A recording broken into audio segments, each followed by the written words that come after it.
আর একটা সবচেয়ে বড় অস্ত্র শিখিয়ে দিচ্ছি, এটা আমি কাউকে শিখাইনি আজ পর্যন্ত, আজকেই প্রথম। আমি আমার জীবনে দেখেছি এই ওসিলা করে যা চেয়েছি পাইনি এমন কোনোদিনও যায়নি, আলহামদুলিল্লাহ। আমি সম্পূর্ণ আল্লাহ পাকের কৃতজ্ঞতা এবং শুকরিয়া আদায় করছি। এইটা ওসিলা করে আমি যা চেয়েছি আমি সারা জীবনে তাই পেয়েছি। এবং আমি বিশ্বাস করি আমি যা পেয়েছি, এই বয়সে আমি যা পেয়েছি, আল্লাহ পাক কোটি কোটি মানুষকে তা দেন নাই, এটা আমি বিশ্বাস করি। এই বয়সে আমি যা পেয়েছি, আল্লাহ পাক আমাকে যা দিয়েছেন, যত দিয়েছেন, কোটি কোটি মানুষকে আল্লাহ পাক তা দেন নাই।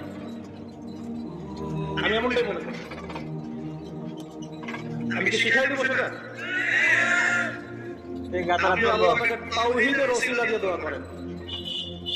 দোয়া করতে করতে আল্লাহকে বলেন, আল্লাহ তোমার তাওহীদের কালিমা লা ইলাহা ইল্লাল্লাহ এর ওসিলা করে তোমার কাছে আমি চাচ্ছি